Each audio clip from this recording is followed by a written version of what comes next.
అదే RTV app వార్తల్ని క్షణాల్లో చదివే అవకాశం ఉంటుంది. ఒక న్యూస్ పేపర్, ఒక టెలివిజన్ ఛానల్ మీ చేతుల్లో ఎప్పుడూ ఉంటాయి. కన్యక పరమేశ్వరి ఆలయ చైర్మన్ కమిటీ సభ్యులు ఉండగానే ఈరోజు కొత్త కమిటీ ప్రమాణ స్వీకారం చేయడం జరిగింది. అయితే ఇది నిబంధనలకు విరుద్ధమని కూడా పాత కమిటీ చెప్తున్నారు. ప్రస్తుతము ఆలయ ముక్కాల ద్వారకనాథ్ మనతో ఉన్నారు. అసలు ఏంటి ఈ గొడవ ఏంటి, ఒక పవిత్రమైన ఆలయ పరువును బజారుకు తీయడం ఏంటి, అది భక్తుల్లో కూడా మనోభావాలకు దెబ్బతీసే విధంగా ఉన్నాయని కూడా చాలామంది భక్తులు చెప్తున్నారు. ప్రస్తుతం ముక్కాల ద్వారకనాథ్తో మనం మాట్లాడదాం. చెప్పండి, అసలు ఏంటి ఈ గొడవ మొత్తము?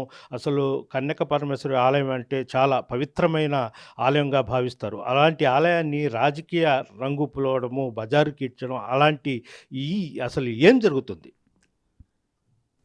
నెల్లూరు కన్యకా పరమేశ్వరి అమ్మవారి ఆలయానికి సంబంధించి 130 సంవత్సరాల క్రితం మా ఆర్య వయసులో ఉన్నటువంటి పెద్దలందరూ కూడా అమ్మవారి ఆలయాన్ని నిర్మించడం జరిగింది. అక్కడి నుంచి 2017, 2018 దాకా కూడా అదే ఆలయము అలాగే కొనసాగుతుండడంతో ఆలయాన్ని పునర్నిర్మాణం చేసుకోవాలి, ఆ పునర్నిర్మాణానికి సంబంధించినటువంటి ఆ కార్యక్రమాన్ని చేపట్టాలి అని చెప్పి గత 20-30 సంవత్సరాల నుంచి కూడా వస్తున్న కమిటీలు అందరూ కూడా పాపం అనుకుంటున్నారు తప్ప ఆ తల్లి ఎవరికి కూడా అవకాశం ఇవ్వలేదు. 2018-17లో మేము నెల్లూరు సంఘానికి సంబంధించి అధ్యక్షుడిగా ఉన్నప్పుడు ఆ ఆలయానికి సంబంధించి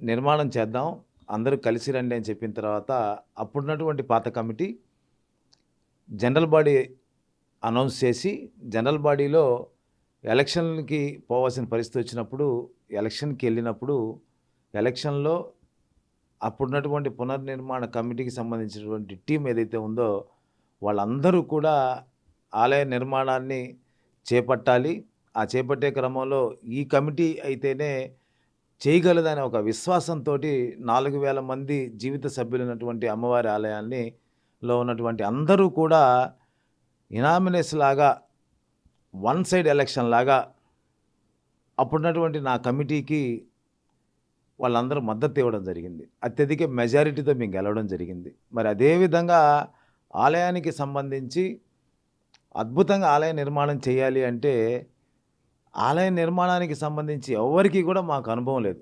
ఆలయ నిర్మాణాలు ఎలా చేయాలి, అది ఎలా ఉంటుంది, ఏంది. ఇప్పుడు నా ఇల్లు నా ఇష్టం వచ్చినట్టు నేను కట్టుకుంటాను, దాన్ని ఎవడు మెచ్చాల్సిన అవసరం లేదు, దాన్ని ఎవరిని మెప్పించాల్సిన అవసరం లేదు, అది నా సెల్ఫ్. కానీ అమ్మవారి ఆలయం అన్నది ఒక మంచి క్షేత్రంగా నిర్మాణం కావాలి, ఆధ్యాత్మికత చింతన కలగాలి, అక్కడికి వచ్చినప్పుడు ఆ మనశ్శాంతి ఉండాలి, ఆ తల్లి వాళ్ళందరినీ దీవించాలి, అద్భుతమైన ఆలయ నిర్మాణం చేయాలన్నప్పుడు ఈ రాష్ట్రంలో కానీ, ఈ జిల్లాలో కానీ, ఈ యొక్క చుట్టుపక్కల ఇతర రాష్ట్రాల్లో కానీ ఆలయాలన్నింటినీ కూడా చూసుకుంటూ మన మీద నమ్మకంతో ఈ కమిటీని మీరు నిర్మాణం చేయగలరని ఒక విశ్వాసంతో భక్తులు మనకి ఇచ్చినటువంటి అవకాశాన్ని సద్వినియోగం చేసుకోవాలి, అందరినీ మెప్పించాలి, అద్భుత ఆలయాన్ని నిర్మాణం సాగించాలి అని చెప్పి కంకణబద్ధులై మేమందరం కూడా ఆలయానికి సంబంధించి ప్రతిదీ కూడా భక్తితో, భయంతో, ప్రేమతో, అభిమానంతో ఆలయాన్ని నిర్మాణం చేసుకుంటూ ప్రతి ఒక్క అంశంలో కూడా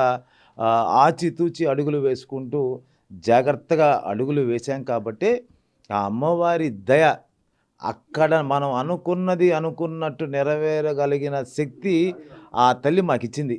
అమ్మా మాకు ఇది కావాలి అన్నప్పుడు అది పక్క రోజు ఆ టయానికి మాకు వచ్చేసేది. ఏ రోజు కూడా ఆర్య వయసులు ఎంత డబ్బు ఇచ్చినా కూడా పోయినప్పుడు మాత్రమే రాసుకొచ్చామే తప్ప డబ్బులు తిరిగి వాళ్ళ కాడికి వెళ్ళి మాకు డబ్బులు ఇవ్వండి అని ఏ రోజు కూడా మేము అడగలేదు. ఒకటి ఇప్పుడు అధికారం అంటే స్టేట్ గవర్నమెంట్ మారినప్పుడల్లా చైర్మన్లు మారుతారా? అసలు మీకు సపరేటు ఈ ఆలయానికి సపరేటు గవర్నమెంట్కి దీనికి సంబంధం ఉందా? ఇది కన్యకా పరమేశ్వరి అమ్మవారి దేవాలయానికి సంబంధించి దీంట్లో ఎవడి పెత్తనమూ లేదు. 4000 మంది సభ్యులు ఉన్నటువంటి జీవిత సభ్యులు ఉన్నటువంటి ఈ యొక్క ఆలయం, ఆ 4000 మందికి సంబంధించినటువంటి కార్యక్రమాలు, బైలాలు ఏదైతే మా దాంట్లో ఉన్నాయో ఆ బైలాలకి సంబంధించి ప్రతి 3 సంవత్సరాలకు ఒకసారి ఎలక్షన్ నిర్వహించాలి. 2017లో 2018 అనుకుంటా అది మాకు హ్యాండ్ ఓవర్ చేసిన తర్వాత 2020 జనవరిలో పునర్నిర్మాణం చేసిన తర్వాత, కుంభాభిషేకం చేసిన తర్వాత మనందరికీ కూడా తెలుసు 2020 జనవరి మార్చి నుంచి కూడా కరోనా ఏ విధంగా అయితే విజృంభించిందో ఆ 2 సంవత్సరాల కాలం అంతా కూడా ఆ యొక్క కార్యక్రమాలతోనే పోయినాయి. అందుకని 2023 ఆగస్టులోనే అప్పుడున్నటువంటి పునర్నిర్మాణ కమిటీ ద్వారా జనరల్ బాడీ అనౌన్స్ చేసి, జనరల్ బాడీలో యాక్సెప్టెన్స్ తీసుకున్న తర్వాత కొత్త కమిటీకి ఆ యొక్క కార్యక్రమాన్ని మళ్ళీ తిరిగి అందించడం జరిగింది. అందించే క్రమంలో ఇంకా కూడా ఇప్పుడున్నటువంటి కమిటీకి ఇంకా 2 సంవత్సరాల పాటు కాలపరిమితి ఉంది. అంటే 3 సంవత్సరాల్లో ఈ ఆగస్టుకి 1 ఇయర్ కంప్లీట్ అవుద్ది. మిగతా 2 సంవత్సరాలు కూడా కాలపరిమితి ఇప్పుడున్నటువంటి కమిటీ మాదైతే ఉందో ఆ కమిటీకి ఉన్నప్పటికీ కూడా మేము అధికారంలో ఉన్నాం, మేము చెప్పిందే శిలాశాసనం, మేము చెప్పిందే జరగాలి, మీరు ఇప్పుడు దాకా ఉన్నారు, వెళ్ళిపోండి, మీరు ఉండేదానికి లేదు. అంటే ఇంకా మీకు 2 ఇయర్స్ టైం ఉంది. 2 ఇయర్స్ తర్వాత వాళ్ళు ఇది చేయడం అంటే ఈ మధ్యన గవర్నమెంట్ రాష్ట్రంలో తెలుగుదేశం పార్టీ గవర్నమెంట్ వచ్చింది. అంటే ఈరోజు మీరు ఉండగానే మీకు హౌస్ అరెస్ట్ చేసి ప్రమాణ స్వీకారం చేయడము ఇది కరెక్ట్ అంటారా? నేను ఒకటే చెప్తానండి, వైసీపీనా, టీడీపీనా, జనసేన, బీజేపీనా, తొక్క తోల నాకు అనవసరం. అమ్మవారి గుడి అంటే అమ్మవారి గుడే. నాకు కావాల్సింది ఏ రోజు కూడా ఒకవేళ నేను వైసీపీలో ఉండొచ్చు, వైసీపీలో అధికారంలో ఉండొచ్చు, కానీ నేను మీ కాడ హ్యాండ్ ఓవర్ చేసుకుంది ఎప్పుడు? మీ తెలుగుదేశం పార్టీ ఉన్నప్పుడు 2018లోనే మేము నిర్మాణం చేస్తామని చెప్పి తీసుకున్నాం. 2023లో ఒకవేళ వైసీపీ అధికారంలో ఉంటే మాత్రం మాకేం సంబంధం? గుడి కానీ, సంఘాలు కానీ, పార్టీలు గుడి బయట మెట్లు గడప అవతల ఉండాల్సిందే తప్ప ఏ రోజు కూడా నేను ఆలయానికి సంబంధించి రాజకీయాల్లో ఇటు గుడిని కానీ, సంఘాన్ని కానీ, ఇంకొక దాన్ని కానీ తీసుకొచ్చే ప్రసక్తే లేదు. నేను ఆ పని కూడా ఏ రోజు చేయను. అలాంటిది ఈరోజు మీరు ఆ తెలుగుదేశం పార్టీ అధికారంలోకి వచ్చిందని, మీరు తెలుగుదేశం పార్టీ అధికారంలోకి వస్తే మీరందరూ పోలీసు వాళ్ళని ఒక పహారాలాగా అమ్మవారి ఆలయాన్ని మొత్తం అష్టదిగ్బంధనం చేసి మాలాంటి వాళ్ళందరినీ కూడా హౌస్ అరెస్టులు చేసి వందలు పదుల మందిని పోలీసు వాళ్ళందరినీ ఇక్కడ అందరినీ పెట్టి ఈ నగరంలో ఆరవయసులందరినీ భయభ్రాంతులను చేసి ఆ గుడికి పోనీయకుండా రానియకుండా వాళ్ళకి మాత్రం యాక్సెప్టెన్స్ ఇచ్చే విధంగా ఈరోజు ఆ విధంగా పని చేయడం అన్నది నిజంగా ఇది చాలా దురదృష్టకరం. ఇది మా అమ్మవారు ఎటువంటి పరిస్థితుల్లో వాసవి కన్నికా పరమేశ్వరి అమ్మవారు మోస్ట్ పవర్ఫుల్. ఒకవేళ ఇతర కులస్తులకు ఆ విషయాలు తెలియదేమో, మాకు తెలుసు మా అమ్మ సంగతి ఏందనేది. ఖచ్చితంగా తెలుస్తుంది, చూపిస్తుంది కూడా. అంటే వీళ్ళు ఈరోజు ప్రమాణ స్వీకారం చేశారు కొత్త కమిటీ. అంటే ముందుగా మీతో ఏమైనా మాట్లాడారా? మాట్లాడి ఉంటే మీరు ఈరోజు అక్కడికి వెళ్ళేవాళ్ళ, లేదంటే పోలీసులు కూడా మీకు పిలిపించి స్టేషన్ పిలిపించి ఏమైనా బెదిరించారని కూడా చెప్తారు, అది ఎంతవరకు కరెక్టు? నాకు కానీ మా కమిటీకి కానీ ఎక్కడా కూడా ఈ విషయాలు ఈరోజు వస్తున్నట్టు కానీ ఈ వాట్సాపుల్లో మెసేజ్ల్లో నిన్న చూడడమే తప్ప దాని ముందు నాకు తెలిసి ఎక్కడా కూడా వాళ్ళు వస్తున్నట్టు కానీ మేము ఇటు ఉన్నట్టని కానీ ఎక్కడా మాకు చెప్పలా. మాకు వచ్చిన సమాచారాన్ని బట్టి మేము నిన్న డిఎస్పీ గారిని కలిసి మా యొక్క అర్జీని ఇవ్వడం జరిగింది. అయ్యా, మా అమ్మవారి గుడి దాదాపుగా 200-300 కేజీల వెండి ఉంది, 1 కోటి పైన క్యాష్ ఉంది, డిపాజిట్లు కానీ రొక్కం కానీ, కేజీలతో సంబంధించినటువంటి బంగారు ఉంది, అలాగే మాకు ఆలయానికి మా పెద్దోళ్ళు ఇచ్చినటువంటి చిరాస్తులన్నీ ఉన్నాయి. వీటన్నిటి మీద మాకు ఇబ్బంది కలిగే విధంగా వాళ్ళెవరో అందరూ వచ్చేసి పైన పడిపోయేటట్టుగా మమ్మల్ని అందరికీ మెసేజ్లు, వాట్సాప్లు, ఫోన్ రూపంలో తెలియజేస్తున్నారు. మాకు ప్రొటెక్షన్ ఇవ్వండి, ఆలయాన్ని కాపాడండి అని చెప్పి మేము వెళ్తే ఆ రోజు మళ్ళీ పక్క రోజు నిన్న సాయంత్రం మళ్ళీ మమ్మల్ని పిలిపించి మీరు ఆలయాన్ని ఇచ్చేసేయండి, వాళ్ళు ప్రమాణ స్వీకారం చేసుకుంటారు, మీరు దానికి సంబంధించి ఏదైతే ఉన్నాయో అవన్నీ వాళ్ళకి హ్యాండ్ ఓవర్ చేసేయండి, మీ పని అయిపోయింది. అంటే ఏంది పని అయ్యేది? మేము వయసులుగానే ఉన్నాం, పార్టీలు అందరూ అన్ని పార్టీల్లో ఉంటారు. పార్టీని తీసుకొచ్చి ఏ రోజు నేను గుడిలోనో సంఘాల్లోనో ఎక్కడ చూపించలేదే, నాకు అవసరం కూడా లేదే. ఈ రోజుకి కూడా నేను వైఎస్ఆర్ కాంగ్రెస్ పార్టీలో ఉన్నా ఏ రోజు కూడా ఒక బ్యానర్ పెట్టుకోనో, ఒక సంఘాన్ని అడ్డం పెట్టుకోనో, కులాన్ని అడ్డం పెట్టుకోనో నేను ఎక్కడ రాజకీయాలు చేయాల్సిన అవసరం కూడా నాకు లేదు. నాతో నడిచేవాళ్ళు, నాకు నచ్చిన వాళ్ళు, నాతో ఉండేవాళ్ళు, ఇర్రెస్పెక్టివ్ ఆఫ్ క్యాస్ట్ అందరూ ఉన్నా, నా కమ్యూనిటీ నాతో ఉన్నా, అది జీర్ణించుకోలేని పరిస్థితులు అవతలలో ఉన్నప్పుడు నేనైతే ఏమి చేయలేను. నాతో నడుస్తుంది నా జాతి. ఈరోజు మీకు చిన్న ఎగ్జాంపుల్ చెప్తా. ఈరోజు మమ్మల్ని ఎందుకు హౌస్ అరెస్ట్ చేయాలా? మమ్మల్ని ఎందుకు అష్టదిగ్బంధనం చేయాలా? గుడికి వస్తాంగా మేము కూడా, గుడికాడ చూసుకుంటాంగా. మరీ సిగ్గుచేటు ఈరోజు కూడా మేము అధికారం ఉందని చెప్పి, మేము పవర్ ఉందని చెప్పి ఈరోజు ప్రమాణ స్వీకారం చేసిన మీరు కూడా దాదాపుగా 10-20 మందితో వచ్చారంటే మీ పవర్ ఏందో మీకు అర్థం కావట్లేదా? నేను రేపు చూపిస్తా, రేపు పెట్టమంటారా? ఈ 4,000 మంది సభ్యుల్ని రేపు పిలిపించి అదే ఆలయంలో ఒక మీటింగ్ పెట్టమంటారా? వస్తారా మీరు ఎలక్షన్కి? మోటుకుంటారా? అయినా నాదొకటి ఆలోచన, ఈ ఆలయానికి సంబంధించి ఎక్కడా కూడా ఎండోమెంట్ అన్నది ఈ ఆలయ పరిసర ప్రాంతాల్లోకి లోపలికి కూడా రాకూడదనే గతంలో ఆర్యవైశ్య ఆస్తులన్నీ కూడా నెల్లూరు నగరం కానీ రాష్ట్రంలో కానీ 100,000 కోట్ల ఆస్తులు ఈరోజు ఎండోమెంట్లో ఉన్నాయి అంటే వైశ్యులు తగులేసుకొని ఒకరి మీద ఒకరు లెటర్లు పెట్టుకొని ఒకరినొకరిని కొట్టుకున్న దానివల్ల ఈరోజు 1,000 కోట్ల ఆస్తులని ఎండోమెంట్లోకి వెళ్ళిపోయినాయి. ఈరోజు దాన్ని తీసుకొచ్చుకోవాలంటే ఎంత ఇబ్బంది పడుతున్నామో చూసుకోవడానికి దాన్ని తీసుకొచ్చుకొని డెవలప్ చేసుకునే దాని పరిస్థితిలో మనం ఎక్కడా లేము. అలాంటి పరిస్థితి, అలాంటి దుస్థితి మా కనికా పరమేశ్వర అమ్మవారి నెల్లూరు ఆలయానికి రాకూడదనే ఉద్దేశంతోనే తగ్గి ఉన్నామే తప్ప మేమందరం కానీ నిలబడి కానీ చేయగలిగితే ఒక్కడన్నా లోపలికి పోగలరా?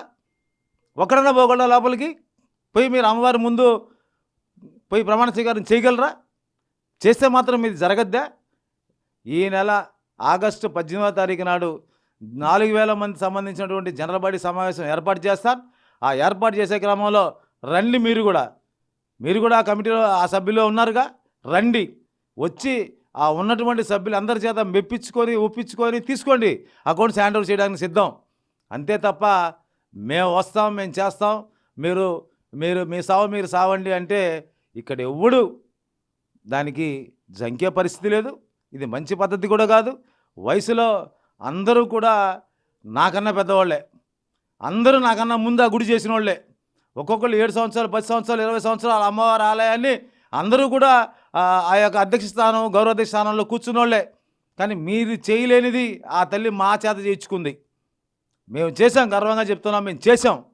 ఈ రాష్ట్రంలోనే నెంబర్ 1 టెంపుల్గా ఆర్యవైశ్య సంఘాలకి సంబంధించి, ఆర్యవైశ్య కులానికి సంబంధించి నెంబర్ 1 ఆలయంగా నిలబెట్టాం.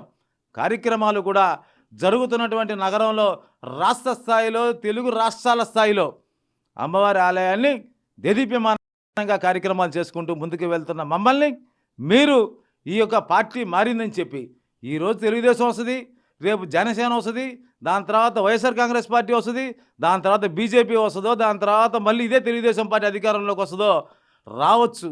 కానీ సంఘాలు, కులాలు, ఏదైతే గుడులు అనేది ఒక మంచి శాశ్వతంగా ఉండేటివే తప్ప ఈ యొక్క అధికారాలు, పార్టీలు మాత్రం శాశ్వతం కానే కాదు నాయన, గుర్తుపెట్టుకోండి. ఇది ఏది శాశ్వతం కాదు. నేను ఏ రోజు కూడా పవర్లో నేను ఎప్పుడు ఏ రోజు చూపించాల్సిన అవసరం కూడా నాకు లేదు. నా జాతి నాతో ఉంది. నేను బల్ల గుద్ది చెప్తున్నా, నా జాతి నాతో ఉంది. నేను ఈరోజు మీరు లాక్కున్నా, పీక్కున్నా, చేంజ్ చేసినా నా కమ్యూనిటీ, నా జాతి నాతో ఉంది, నడిచేవాడు నాతో ఉన్నారు. ఇప్పుడు వాళ్ళు ప్రమాణ స్వీకారం అయిన తర్వాత ముక్కాల ద్వారకనాథ్ లెక్కలు చెప్పాల్సి ఉంటుందని రాలేదు అనేది వాళ్ళు చెప్పడం జరిగింది.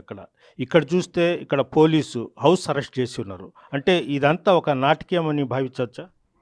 మరి విఘ్నులైన మీకు నేను చెప్పాల్సిన అవసరం లేదు.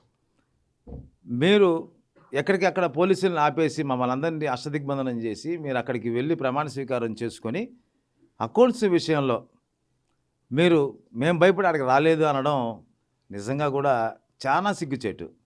ఏ రోజు కూడా, ఈరోజే కాదు, ఏ రోజు కూడా అమ్మవారి ఆలయ నిర్మాణానికి సంబంధించి కానీ, జరుగుతున్నటువంటి కార్యక్రమాలకు సంబంధించి కానీ ప్రతి పైసా జవాబుదారితనం మాదే. ఈరోజు ఏ రోజుకైనా సరే మేము లెక్కలు చెప్పేదానికి సిద్ధంగా ఉన్నాం. ఆల్రెడీ ఆగస్టు 20వ తారీఖు 2023లో జనరల్ బాడీ సమావేశం పెట్టి చూపించిన తర్వాత కూడా ఇప్పుడు కూడా చూపిస్తాం, రేపు కూడా చూపిస్తాం. 2020 రేపు నెల 18వ తారీఖు ఆగస్టు 18 ఏదైతే ఆదివారం ఉందో ఆ రోజు కూడా కులంకషంగా మొత్తం చూపిస్తాం. మీకు అనుమానాలు ఉంటే ఆ రోజు చెప్పా, ఈరోజు కూడా చెప్తున్నా, మీరు బాంబే నుంచి తెచ్చుకుంటారో, చెన్నై నుంచి తెచ్చుకుంటారో, ఢిల్లీ నుంచి తెచ్చుకుంటారో ఒక నిష్ణాతులైనటువంటి జాతీయ స్థాయిలో ఉన్నటువంటి ఆడిటర్స్ని తీసుకొచ్చుకోండి. మీకు ఏది కావాలన్నా కూడా ఎవ్రీథింగ్ బుక్స్ మీకు హ్యాండ్ ఓవర్ చేస్తా, మీరు చూసుకోండి. మీ తప్పు మా తప్పు ఒక్కటి పట్టుకోండి చాలు, ఒక్కటి చేయమంతన్నా సరే, ఒక్క పైసా అన్నా సరే మీరు తప్పు చేశారని ఒక నిరూపణ చేయమని చెప్పండి. అక్కడే ఆత్మత్యాగానికైనా సిద్ధంగా ఉన్నా నేను. ఓకే, ఇది ఆలయము సంబంధించి ఒక కమ్యూనిటీకి సంబంధించిన ఇష్యూ అది. అయితే ఈరోజు తెలుగుదేశం పార్టీ అధికారంలో వచ్చిందని పోలీసులను అడ్డం పెట్టుకుని వాళ్ళు ప్రమాణ స్వీకారం చేశారు. అయితే ఆగస్టు 18వ తేదీన ఆలయానికి సంబంధించిన మొత్తం 400 మంది తమ కమ్యూనిటీ 4000 మంది తమ కమ్యూనిటీకి సంబంధించిన మొత్తం ఉన్నారు, వస్తారు. ఆ రోజే తేలుస్తామని కూడా చెప్తున్నారు. Video journalist Pradeep guys, RTV Nellore నుంచి. మరిన్ని వీడియోస్ కోసం ఛానల్ ని సబ్స్క్రైబ్ చేయండి, లేటెస్ట్ అప్డేట్స్ కోసం వాట్సాప్ ఛానల్ ని ఫాలో చేయండి అండ్ లింక్ డిస్క్రిప్షన్ లో ఉంది.